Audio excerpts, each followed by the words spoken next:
اعوذ باللہ من الشیطان الرجیم، بسم اللہ الرحمن الرحیم۔ پچھلی کلاس میں ہم نے ورع کے بارے میں اسلاف کے اقوال پڑھے تھے اور کافی تفصیل سے ہم نے اس پہ بات کر لی تھی۔ اب یہ جو فصل ہے اس کو باقی کو مکمل کرتے ہیں۔ فصل فی اخلاقی معلم القرآن، معلم قرآن کے اخلاق کا بیان۔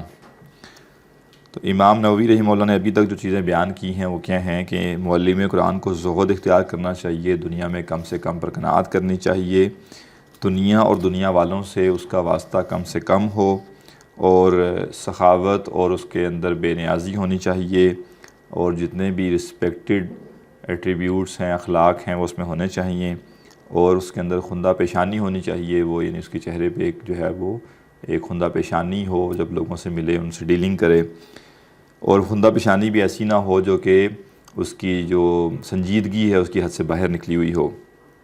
اسی طرح حلم اور صبر کا ذکر انہوں نے کیا تھا، اور دنیل اکتساب سے ہم نے بات کر لی تھی کہ دنیل اکتساب سے وہ بچیں۔ اس کے بعد آیا تھا وہ ملازمت الورع والخشوع، ورع پر ہماری بات ہو رہی تھی اور وہ مکمل ہو گئی تھی۔ والخشوع، خشوع کی اصطلاح ہمارے ہاں معروف ہے، اور خشوع کا مطلب کیا ہے کہ انسان اس انداز سے اللہ سبحانہ تعالیٰ کی بندگی کرے، یا اس کے اندر اللہ سبحانہ تعالیٰ کا ایمان یا اللہ سبحانہ تعالیٰ کی معرفت اس کے اندر ہو کہ اس کے اندر نرمی پیدا ہو جائے۔ خشوع کا تعلق ظاہری جھکاؤ سے نہیں ہے، خشوع کا تعلق اصل میں باطنی جھکاؤ سے ہے۔ مختصراً خشوع کہتے ہیں انسان کا اللہ سبحانہ تعالیٰ کی عظمت اور جلال اور ہیبت اور اس کی جو بلند مقام ہے اس کے احساس کے نتیجے میں اس کے دل کا جھک جانا، اور ایسا جھک جانا جس کے نتیجے میں اس کے اثرات اس کے جسم پر بھی ظاہر ہوں۔ یعنی اللہ سبحانہ تعالیٰ کی عظمت کا احساس میرے دل میں پیدا ہو، اس سے میرا دل عاجز آ جائے، اور دل کے عاجز آنے کے نتیجے میں میرے جسم کے اندر ایک عاجزی پیدا ہو، لیکن یہ عاجزی کیسی ہوگی جس سے جسم میں نرمی پیدا ہو جائے گی، میرے اعضاء اکڑے ہوئے نہیں ہوں گے، لیکن میں ہوں گا قیام کی حالت میں جھکا ہوا نہیں ہوں گا۔ بعض لوگ خشوع سے مراد ہی لیتے ہیں کہ انسان جھک جائے، ایسے اس کا سر جھکا ہوا ہو، اس کی کمر جھکی ہوئی ہو، یہ خشوع نہیں ہے۔ انسان کو اگر کوئی ایسا معاملہ نہیں ہے تو بے شک اس کا سر بھی جھک جائے، کوئی مسئلہ نہیں ہے، لیکن عمومی زندگی میں بعض لوگ یہ سمجھتے ہیں کہ ہم جھکے ہوئے ہوں گے تو یہ اصل میں خشوع ہے، یہ خشوع نہیں ہے۔ اللہ سبحانہ تعالیٰ نے انسان کو ایسا پیدا نہیں کیا کہ وہ جھک کے چلے، یہ اس کے نارمل حالات میں نہیں ہے کہ انسان ایسے جھکا ہوا چلے۔ ہاں، اکڑا ہوا نہیں ہونا چاہیے انسان، اس کا جسم اکڑا ہوا نہیں ہونا چاہیے، بالکل ایسے نہیں ہونا چاہیے، اس کے اندر ایک نرمی کا ایلیمنٹ ہونا چاہیے، ایک سافٹنس ہو اس کے اندر، جیسے نظر آئے کہ اس کی باڈی جو ہے وہ نرم پڑی ہوئی ہے، اس کا جسم نرم پڑا ہوا ہے۔ تو یہ جو کیفیت ہے اس کو اصل میں خشوع کہتے ہیں، لیکن جسم کا نرم پڑنا وہ جو دل کی نرمی کے نتیجے میں خود پیدا ہو جائے، نہ کہ انسان دل میں گھمنڈی ہو، دل میں تکبر رکھ کے بیٹھا ہو اور جسم کے اعتبار سے وہ بڑا ایسے جھکا ہوا ہو اور کہے جی میں عاجز ہوں، یہ عاجزی نہیں ہے۔ والسکینۃ والوقار، اور معلم قرآن میں سکینت ہونی چاہیے اور وقار ہونا چاہیے۔ سکینت کیا ہے؟ سکینت سکون سے لفظ بنا ہے، اور سکون ساکن آپ نے سنا ہے، ساکن کہتے ہیں کسی چیز کا ٹھہرا ہوا ہونا۔ معلم قرآن کو ریئیکشنری نہیں ہونا چاہیے۔ معلم قرآن ایک ایسا منجا ہوا، ایک ایسا سمجھدار، ایک ایسا سوبر آدمی ہوتا ہے کہ وہ ریئیکشنری نہیں ہوتا۔ ریئیکشنری نہ ہونے سے مراد کیا ہے کہ وہ جیسے انسٹنٹ اس کے معاملات نہیں ہوتے کہ ابھی یہ، ابھی وہ، ابھی ادھر، ابھی ادھر، بلکہ اس کے اندر ایک سوچ و بچار، ایک اس کے اندر ٹھہراؤ ہوتا ہے۔ تو سکینت جیسے آپ کہہ لیجئے ایک دم سے اس کے اوپر خوف طاری نہیں ہو جاتا، ایک دم اس کے اوپر کوئی ایمرجنسی طاری نہیں ہو جاتی، ایک دم گھبرا نہیں جاتا، چیزوں کو سوچتا ہے، اینالائز کرتا ہے، تھوڑا سا ان کے اوپر غور و فکر کرتا ہے، اور اس کا جو ریئیکشن ہوتا ہے وہ میچیور ہوتا ہے، وہ بالکل یکدم کہ ادھر یکدم ادھر اس طرح کا اس کا معاملہ نہیں ہوتا۔ وقار کہتے ہیں کہ انسان، اچھا وقار کے معنی عمومی طور پہ ہمارے ہاں یہ سمجھ لیے گئے ہیں کہ انسان تھوڑا سا آپ کہہ لیجئے کہ یعنی برانڈڈ انسان ہو، یعنی برانڈز کا تعلق اس سے نہیں ہے، یا چیزوں کا برانڈڈ ہونا اس کے ساتھ جڑا ہوا نہیں ہے۔ وقار کا مطلب ہے کہ انسان کا اپنا ایک رتبہ ہوتا ہے، انسان کے اپنی ایک پوزیشن ہے، انسان کا اپنا ایک معیار ہوتا ہے اس کی ذمہ داری کے اعتبار سے، اور اس کا خیال کرے، اس کا لحاظ کرے، اس سے اپنے آپ کو نیچے نہ گرائے۔ اب آگے کچھ چیزیں آئیں گی جو انسان کے وقار سے متعلق ہیں۔ پہلے بھی ہم نے بات کی دنیل اقتصاب کے ضمن میں کہ اگر ایک شخص معلم قرآن ہے تو اس کا کام یہ بنتا ہے کہ وہ اپنے خواہشات اور اپنی شوق اور اپنی تمنائیں ان کو ذرا ایک سائڈ پہ کرے اور اپنے رتبے اور اپنے مقام کا لحاظ کرے۔ جیسے میں نے پہلے عرض کر دیا تھا کہ معلم قرآن ہے اب ایک شخص، اور وہ اس کا لباس ایسا ہے جو جائز تو ہے لیکن وہ لڑکے بالوں والا لباس ہے، وہ اس کو نہیں سوٹ کرتا، اس سے کوئی فرق نہیں پڑتا اس کی عمر کیا ہے۔ اب وہ ایک پوزیشن میں بیٹھا ہے، کم از کم لوگوں کو دین پڑھا رہا ہے، لوگوں کو قرآن پڑھا رہا ہے، تو کم از کم اس کا لباس ایسا ہو جو کہ اس کی ذمہ داری سے مطابقت رکھتا ہو۔ اس نے جو بال اپنے بنانے ہیں، اب سپائکس کھڑے کیے ہوئے ہیں اس نے، یا کان میں بالیاں ڈالی ہوئی ہیں اور وہ جواز کے فتوے ڈھونڈ رہے ہیں، تو یہ معلم قرآن کا کام نہیں ہے، کیونکہ اس کے اندر ایک وقار کا ایلیمنٹ ہونا چاہیے۔ یعنی سادے سادے کپڑے پہنے ہوں گے اس نے، لیکن اس انداز سے کہ وہ صاحب وقار ہو، وہ لوگ اس کو دیکھیں یا وہ معاشرے میں بیٹھے تو اس کی ذات یا اس کی پرسنالٹی کی ایک عظمت، ایک بلندی کا احساس پیدا ہو۔ اس کا یہ مطلب نہیں ہے کہ آپ نے لوگوں کو دکھانا ہے یا آپ نے لوگوں کے اندر اپنا ایک امیج پیدا کرنا ہے، آپ نے اپنی ذات کے نتیجے میں قرآن مجید کی عظمت کا خیال رکھنا ہے۔ یعنی اگر آپ کسی جگہ دین پڑھانے جا رہے ہیں یا اگر آپ کا کسی سے واسطہ دین کی بنیاد پر ہے تو آپ ایسے کسی حلیے، ایسے کسی انداز، ایسے کسی پوزیشن میں نہ ہوں کہ آپ کی ذات تو میٹر نہیں کرتی وہاں پہ، لیکن آپ کی بنیاد پہ جو وہاں موجود لوگ ہیں وہ قرآن مجید کے ادب اور احترام میں اس لیے کمی کر دیں کہ اچھا قرآن پڑھانے والے ایسے ہوتے ہیں، یا وہ اس نتیجے میں سمجھنا شروع کر دیں۔ جیسے یہ حیران کن معاملہ ہمارے معاشرے میں ہے کہ ہم سب مسلمان ہونے کے باوجود، مسلمانوں کا معاشرہ ہونے کے باوجود، چونکہ ہمارے ہاں جو ایک دینی طبقہ ہے جس کے ساتھ دین کو جوڑ دیا گیا ہے، اس کے بعض معاملات کو سامنے رکھ کر یہ سمجھ لیا گیا ہے کہ نعوذ باللہ چونکہ وہ لوگ دین جاننے والے ہیں، دین پڑھانے والے، تو جیسے نعوذ باللہ دین کی اہمیت نہیں۔ تو ایسا نہیں ہونا چاہیے کہ ایک انسان اس لیے دین کو ہلکا جاننا شروع کر دے کہ وہ دینداروں کو دیکھے کہ دیندار ہلکے لوگ ہیں۔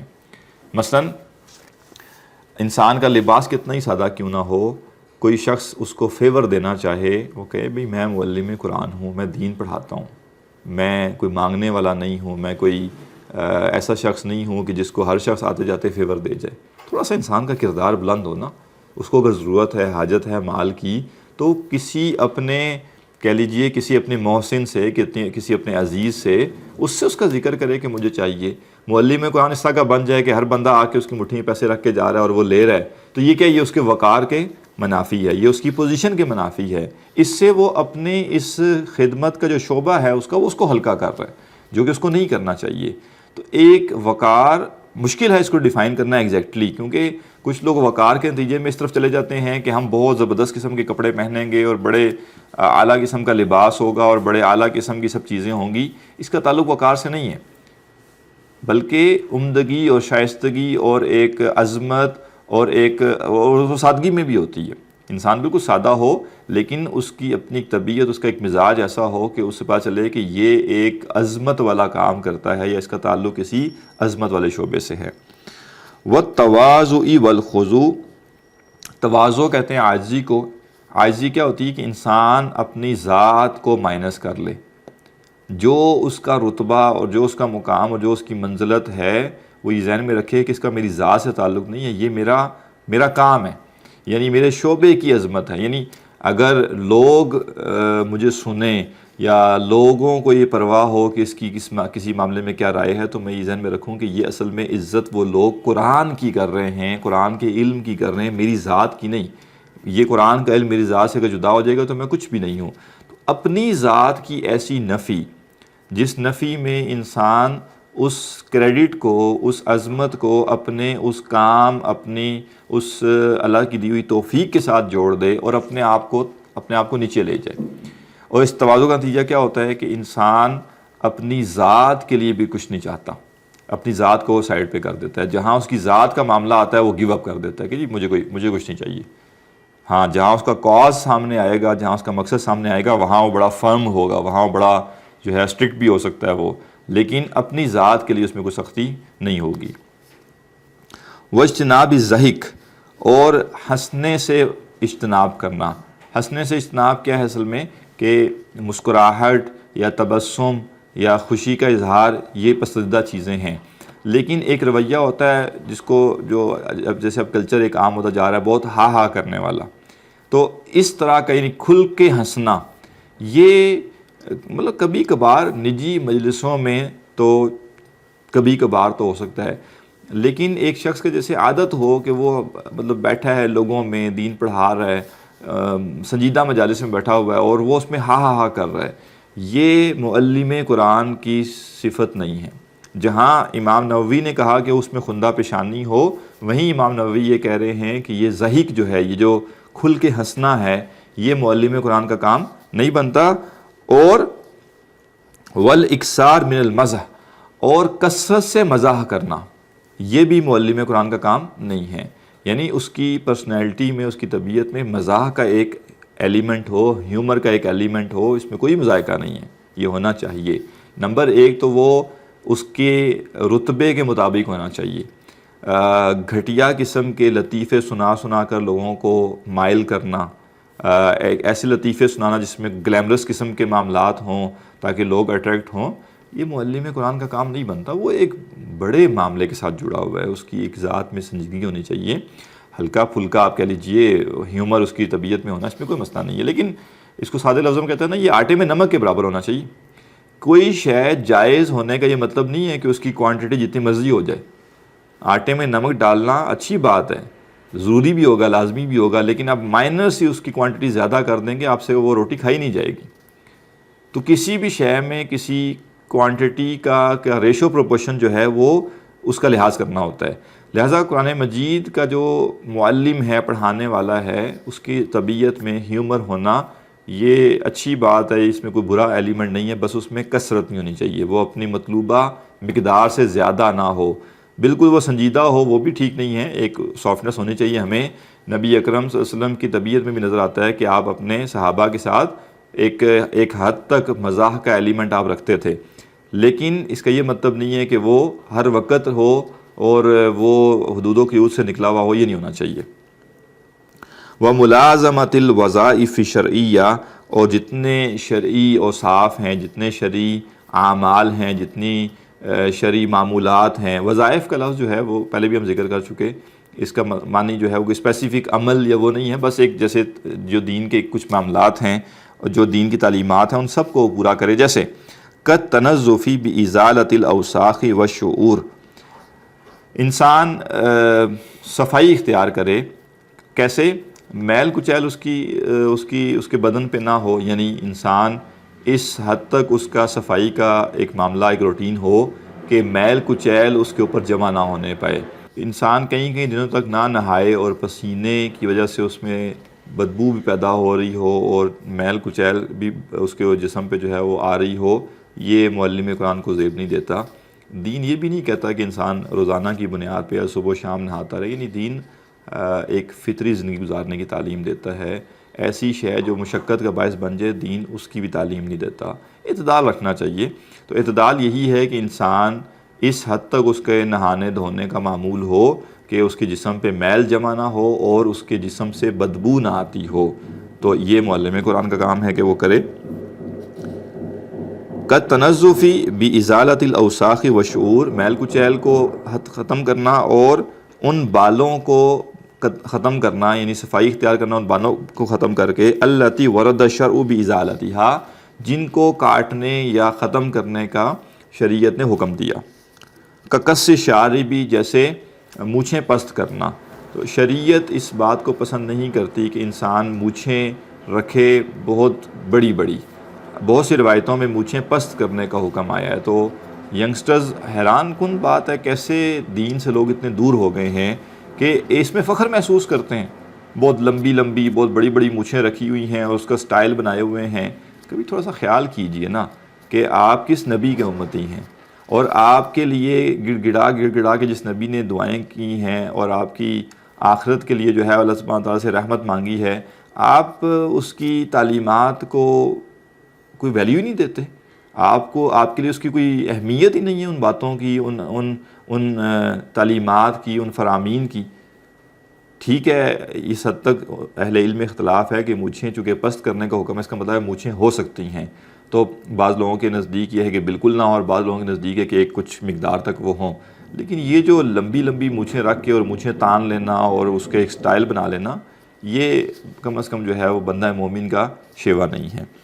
اسی طرح وہ تکلیم الاظفار، ناخن کاٹنا، اس حد تک ناخن کاٹ دینا کہ یعنی اتنے روٹین میں ناخن کا کاٹنا ہو کہ انسان میل کچیل ان میں جمع نہ ہو، اور ظاہر ہے میل کچیل جمع ہوگی تو وہ پھر اس کے غذا میں بھی ساتھ جاری ہوگی، اور ویسے ایک مناسب نہیں لگتا اس شخص کا معاملہ کہ دین کی تعلیم اس کے ساتھ جڑی ہوئی ہے اور وہ لمبے لمبے ناخن رکھے ہوئے ہیں یا مہینہ مہینہ وہ ناخن نہیں کاٹتا۔ وہ تسریح اللحیہ، اور داڑھی کو سنوارنا، داڑھی کی کنگھی کرنا۔ بعض لوگ زہد کا مطلب یہ لے لیتے ہیں کہ انسان اپنی پرواہ نہ کرے۔ اپنی پرواہ نہ کرنے کا یہ مطلب تو ٹھیک ہے کہ آپ کو دوسروں کی پرواہ زیادہ ہے، اپنی کم ہے، لیکن اپنی پرواہ نہ کرنے کا مطلب یہ ہے کہ آپ تماشا بن جائیں، کارٹون بن جائیں، یہ دین نہیں چاہتا۔ تو لہٰذا انسان کا جو بھی حلیہ ہے اس حلیے کو مینٹین کر کے رکھنا یہ مطلوب ہے۔ داڑھی کرنا، داڑھی میں کنگھی کرنا، بالوں میں کنگھی کرنا، نہانا دھونا، صاف ستھرا لباس پہننا۔ لباس میں دو چیزیں دین نے ان کی رعایت نہیں کی۔ نمبر 1، لباس گندا نہیں ہو سکتا، اور نمبر 2، لباس پھٹا ہوا نہیں ہو سکتا۔ کچھ لوگ یہ سمجھتے ہیں کہ بھئی ہم نے تو سنا ہے روایتوں میں کہ صحابہ کے کپڑے جو تھے ان میں پیون لگے ہوتے تھے، تو بالکل صحیح سنا ہے آپ نے، پیون لگے ہوتے تھے، پھٹے ہوئے نہیں ہوتے تھے۔ پھٹے ہوئے ہونے کا مطلب یہ ہے کہ لباس میں اگر لباس پھٹ گیا اس کو سلائی کر لیں، 10 جگہوں سے پھٹ گیا سلائی کر لیں، لیکن لباس آپ پہنیں گے پورا۔ پھٹا ہوا لباس پہننا مناسب نہیں ہے، انلیس کسی وقت پھٹ گیا، جب تک آپ گھر جاتے ہیں تب تک ایک الگ بات ہے، لیکن لباس پھٹا ہوا ہے اور پہن رہے ہیں اور گھوم پھر رہے ہیں۔ ہمارے ہاں تو ایسے ایسے لوگ بھی آ گئے ہیں جو تعریفیں کر رہے ہیں دوسروں کی اس بنیاد پہ، دیکھیں اس نے پھٹا ہوا لباس پہنا ہے۔ یہ کوئی تعریف نہیں ہے معذرت کے ساتھ۔ جتنا مرضی آپ کسی کو پسند کرتے ہوں، دینی تعلیمات کے اندر رہیں۔ کسی لیڈر کو، کسی اپنے بڑے کو اتنا زیادہ اوپر بڑا نہ کر لیں کہ دین تعلیمات کے اگینسٹ جا کے اس کو آپ معیار بنانا شروع کر دیں۔ اسلام ہرگز پھٹا ہوا کپڑا پہننا جو ہے اس کو پسند نہیں کرتا۔ اتنا ہر شخص افورڈ کر سکتا ہے کہ وہ پھٹے ہوئے لباس میں پیون لگا لے، سلائی کر لے۔ تو پھٹا ہوا کپڑا پہننا صحیح نہیں ہے، اور گندا کپڑا پہننا صحیح نہیں ہے۔ آپ کے پاس کپڑا جو بھی ہے، چلیں آپ گھر سے نکلے ہیں، گندے ہو گئے، وہ ایک الگ بات ہے، اب کبھی نہ کبھی تو گھر واپس جائیں گے۔ گھر واپس جائیں گے تو اس کو دھونا، جس قدر دھونا ممکن ہے اس کو دھو لیا جائے، اور وہ کپڑے صاف ہوں۔ پرانے ہو سکتے ہیں، پیون لگے ہوئے ہو سکتے ہیں، لیکن صاف اور پورے، یعنی پورے کا مطلب ہے کہ سلائی ہوئے ہوں وہ کپڑے، پیون لگے ہوئے ہوں۔ تو یہ بیسیکلی ضروری ہے۔ وَإِزَالَةِ الرَّوَائِحِ الْكَرِيهَةِ وَالْمَلَابِسِ الْمَكْرُوهَةِ، اور جو بھی ناپسندیدہ بدبوئیں ہیں، وہ یعنی بدبوئیں ساری ناپسندیدہ ہوتی ہے۔ روائح عربی میں لفظ جو ہے وہ چونکہ اسمیل کے لیے ہے، تو بیڈ اسمیل بھی ہے اور گڈ اسمیل بھی ہے۔ تو جتنی بدبوئیں ہیں ان کو دور کرنا، اور اس میں کیا چیزیں شامل ہیں کہ انسان کے کپڑوں سے کوئی اسمیل نہ آ رہی ہو، انسان کے بدن سے کوئی اسمیل نہ آ رہی ہو، انسان کے منہ سے کوئی اسمیل نہ آ رہی ہو، انسان کے بالوں سے کوئی اسمیل نہ آ رہی ہو، یعنی انسان کا پورا وجود جو ہے وہ اس طرح کا ہونا چاہیے کہ اس سے کوئی اسمیل نہ پیدا ہوتی ہو۔ بعض لوگ پرواہ نہیں کرتے، جرابوں سے اسمیل آ رہی ہے، جوتوں سے اسمیل آ رہی ہے، کپڑوں سے اسمیل آ رہی ہے، منہ سے اسمیل آ رہی ہے، جسم سے جو ہے وہ پسینے کی بدبو آ رہی ہے۔ یہ چیزیں پسندیدہ نہیں ہیں، معلم قرآن کے لیے بھی نہیں ہیں، عام لوگوں کے لیے بھی نہیں ہیں۔ اور وہ کپڑے جو کہ ناپسندیدہ ہیں، ناپسندیدہ کپڑوں میں ان کا لباس کی جو شرائط ہیں، سطر کی جو شرائط ہیں، ان کا پورا ہونا بھی آتا ہے کہ اگر وہ نہیں ہو رہی تو پھر بھی ناپسندیدہ ہیں۔ ان کے رنگ بھی ہیں، کچھ رنگ ایسے ہوتے ہیں جو ایک خاص سنجیدہ آدمی کو زیب نہیں دیتے، تو انسان وہ بھی نہ پہنے۔ کچھ لباس ایسے ہوتے ہیں جن کا آپ کہہ لیجئے جو سٹائل ہے ان کا کپڑوں کا، وہ کسی خاص پرسنالٹی کو زیب نہیں دیتا۔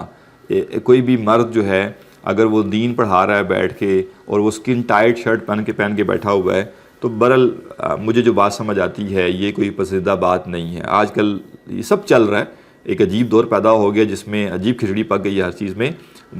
ماشاءاللہ عجیب ایسے لوگ آگے ہیں جو سکن ٹائٹ شرٹس پہنی ہوئی ہیں انہوں نے اور بازو اوپر چڑھائے ہوئے ہیں اور باڈی بلڈنگ اور یعنی پوری ایک باڈی شو کی. بھئی آپ کیا دین پڑھا رہے ہیں یا آپ یہاں باڈی بلڈنگ کے لیے آئے ہیں یا آپ کوئی تماشا دکھانے آئے ہیں؟ اتنا کسی کی ہدایت کے لیے پاگل نہ ہو جائیں کہ دینی اخلاق اور دینی روایات کا ہی پاس چھوڑ دیا جائے. یہ ہمیں دین نے نہیں کہا. نہیں کوئی ہدایت پہ نہ آئے. میں نے ٹھیکہ لیا ہوا ہر بندے کو ہدایت پلانے کا کہ میں کہوں کہ لوگوں کو ہدایت پلانے کے لیے میں اتنا پاگل ہو جاؤں کہ میں اپنے حلیے کی پرواہ نہ کروں, میں دینی تعلیمات کی پرواہ نہ کروں. یہ کوئی مناسب بات نہیں ہے. آپ نے کھیل کود کرنا ہے بے شک شرٹ پہن کے چلے جائیں اس طرح کی, آپ نے جم جانا ہے آپ چلے جائیں, لیکن آپ دین پڑھا رہے ہیں, آپ اللہ کی کتاب کے مدرس بن کے معلم بن کے بیٹھے ہوئے ہیں. کچھ خیال کریں چیزوں کا, اور ایسے لباس پہننا مناسب نہیں ہے. وَلْيَحْذَرْ كُلَّ الْحَذَرْ مِنَ الْحَسَدِ وَالرِّيَاءِ وَالْعُجْبِ. اور اسے چاہیے کہ اب کچھ باطنی چیزوں کا ذکر ہے کہ وہ بچے ہر طرح سے حسد سے. حسد سب کو معلوم ہے کہ حسد کیا ہوتا ہے. کسی شخص میں کوئی اچھی شے, کوئی نعمت دیکھنا اور یہ تمنا کرنا کہ وہ نعمت اس سے چھن جائے, یہ حسد ہے. اس کے مقابلے میں رشک ہے جو کہ جائز ہے کہ کسی کے اندر کوئی نعمت دیکھی جائے, کسی میں کوئی خوبی دیکھی جائے اور یہ تمنا کرنا کہ یہ نیکی اور یہ خوبی اور یہ صفت میرے اندر بھی آ جائے, یہ پسندیدہ بات ہے. تو حسد جائز نہیں ہے. اب سوال پیدا ہوتا ہے کہ معلم قرآن میں بھی حسد آ سکتا ہے؟ بالکل آ سکتا ہے, اور عام بندے سے زیادہ حسد پیدا ہونے کے امکانات ہیں. کیوں؟ یا تو وہ دیکھے گا کہ میرے ساتھ جن لوگوں نے دین پڑھانا شروع کیا تھا ان کی فالوئنگ بڑھ رہی ہے, حسد پیدا ہونے کے امکان ہے. یا وہ دیکھے گا اس کے ماتحت پڑھنے والوں میں سے کوئی اس سے آگے بڑھ رہا ہے, لوگوں کو اس کی عبادت سمجھ آتی ہے, لوگوں کو اس کی مجلس میں بیٹھنا پسند ہے, لوگوں کو اس کے قریب رہنا پسند ہے, یا لوگ اس کی تعریف کر رہے ہیں, حسد پیدا ہو جائے گا. اس کو یہ نظر آئے گا کہ کسی اور کی مجلس بڑی ہے, میری مجلس چھوٹی ہے, اس پہ حسد ہو جائے گا. کوئی حسد کے تو 100 نکات ہیں, بہت سی چیزوں پہ حسد ہو سکتا ہے انسان کو. تو اپنے آپ کو شعوری طور پہ یہ سوچے کہ مجھے کسی سے حسد تو نہیں ہے. یعنی جیسے کہ ہر کچھ وقت کے بعد اپنا جائزہ لے معلم قرآن, مجھے کسی سے حسد تو نہیں پیدا ہو گیا, مجھے کسی سے چڑ تو نہیں پیدا ہوگی, میں یہ تو نہیں چاہتا کہ فلاں ڈاؤن ہو جائے, میں اس کی ناکامی کا جو ہے وہ خواہش مند تو نہیں ہو گیا. اور خاص طور پہ یہ دینی اداروں میں بھی مسئلہ یہ پیدا ہو جاتا ہے کہ جب پتہ چلتا ہے کہ کوئی ادارہ پھیل رہا ہے, یا یوں کہہ لیجیے کہ ایک ادارے نے کورس شروع کیا تو اب دل میں ایک تمنا ہے کہ کاش خبر آئے کہ پتہ چلے کہ وہاں داخلے ہی نہیں ہوئے, یہی پتہ چلے کہ ان کے داخلے ہم سے کم ہوئے ہیں. یہ سب چیزیں کیا ہیں؟ اس کا مطلب ہے آپ دکانداری کر رہے ہیں, پھر اس کا مطلب ہے آپ کو کرتب دکھا رہے ہیں, آپ مداری ہیں, پھر آپ دین نہیں پڑھا رہے اگر آپ یہ سب سوچ کے بیٹھے ہوئے ہیں. اور یہ ایسی چیزیں ہیں جو ناممکنات میں سے نہیں ہیں, یہ آزمائشیں آتی ہیں. کیوں آتی ہیں؟ کیونکہ شیطان اس نے ڈیڈیکیٹڈلی ذمہ داری لی ہوئی ہے نا گمراہ کرنے کی. تو کیسے کرے گا؟ ہر شخص کو اس کے میدان میں جا کر اور وہاں سے حملہ کرے گا جہاں سے وہ توقع بھی نہیں کرتا ہوگا. والریا, دکھاوا, بڑا obvious ہے. دین کے کام میں دکھاوا تو بہت obvious ہے. یہ چاہنا کہ بھئی لوگ میری تعریف کریں, لوگ دیکھیں کہ میں یہ ہوں, میں وہ ہوں, اور اپنے کریڈینشلز لوگوں کو جو ہے وہ ان پر اس کی تاثیر پیدا کرنا, اس کے اثر پیدا کرنا کہ لوگوں کو لگے میں بہت عظیم آدمی ہوں, میں بڑی میری کامیابیاں ہیں اور بڑی میری جو ہیں وہ اکمپلشمنٹس ہیں, میں نے بڑا کچھ حاصل کیا ہوا ہے.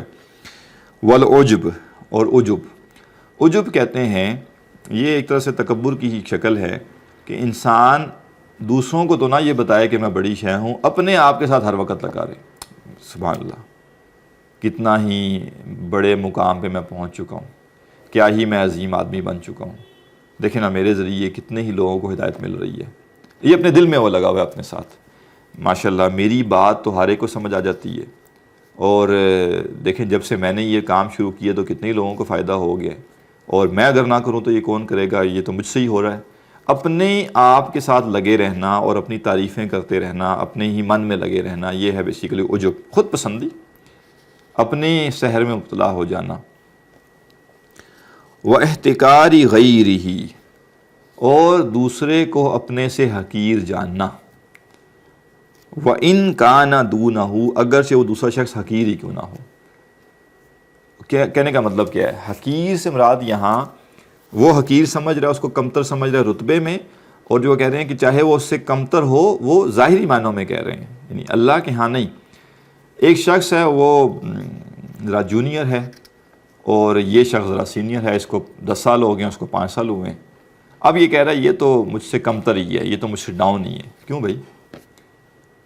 ہے یا نہیں ہے، آپ نے اس کسی کو اپنے سے کمتر نہیں سمجھنا، بلکہ اپنے دل میں یہ سوچنا ہے کہ میں تو صرف دیکھ رہا ہوں پڑھانے کے انداز کو، میں تو صرف دیکھ رہا ہوں علمی گہرائی کو، لیکن اللہ کا قرب جو ہے بالکل ممکن ہے کہ اس کے پاس مجھ سے زیادہ ہو، اور یہ بالکل ممکن ہے کہ اللہ سبحانہ تعالیٰ اس کو ایسی دین میں گہرائی عطا فرما دے کہ چند سالوں کے اندر یہ بہت آگے بڑھ جائے. میں کون ہوتا ہوں یہ طے کرنے والا کہ کون مجھ سے بہتر اور کون نہیں؟ ہاں، لوگ جو ہم سے بہتر ہیں ان سے ہم ان پہ رشک کریں، ان کے ساتھ تعلق ہو ہمارا، ان سے ہم فیض حاصل کریں تو ٹھیک ہے، لیکن کسی کو اپنے سے کمتر سمجھنا، وہ کہہ رہے ہیں صحیح نہیں ہے. اگرچہ ظاہراً نظر آ رہا ہو کہ وہ کمتر ہے، جونیئر ہے، علم میں کم ہے، تجربے میں کم ہے، اس کے طلباء کم ہیں، اس کی مجلس چھوٹی ہے، لیکن ہمارا یہ کام نہیں بنتا کہ ہم اس پہ تحقیر کی طرف جائیں کہ اس کو اپنے آپ سے حقیر سمجھیں. وَيَنبَغِي أَن يَسْتَعْمِلَ الْأَحَادِيثَ الْوَارِدَةَ، اور اس کو چاہیے کہ عمل کرے ان حدیثوں پر جو بیان کی گئی ہیں فی التسبیح و تحلیل، جو تسبیح و تحلیل کو بیان کرتی ہیں. یعنی اب وہ بیسیکلی آ رہے ہیں اذکار کی طرف، کہ جتنی احادیث میں اذکار بیان ہوئے ہیں، دعائیں بیان ہوئی ہیں، ذکر بیان ہوئے ہیں، ان احادیث پر عمل کرے، یعنی اپنے آپ کو ان احادیث کا پابند بنائے. کیا؟ تسبیح سبحان اللہ کا ورد کرنا ہے، تحلیل لا الہ الا اللہ کا ورد کرنا ہے، وَنَحْوِهِمَا مِنَ الْأَذْكَارِ وَالدَّعَوَاتِ، اور اسی طرح کی جتنے اور اذکار ہیں اور جتنی دعائیں ہیں ان سب کا اہتمام کرے. وَأَن يُرَاقِبَ اللَّهَ تَعَالَى فِي سِرِّهِ وَعَلَانِيَتِهِ، اور یہ کہ وہ اللہ سبحانہ تعالیٰ کو یاد رکھے اپنے پوشیدہ معاملات میں بھی اور اپنے ظاہری معاملات میں بھی. مراقبہ کا لفظی مطلب ہے کسی کو اپنا نگہبان سمجھنا، یا سادے لفظوں میں جو ایگزامینر ہوتا ہے وہ اس کو مراقب کہتے ہیں، کیونکہ وہ آپ کو ہر وقت دیکھ رہا ہے. تو یہ احساس کہ اللہ سبحانہ تعالیٰ مجھے ہر وقت دیکھ رہا ہے، اصل میں یہ مراقبہ ہے.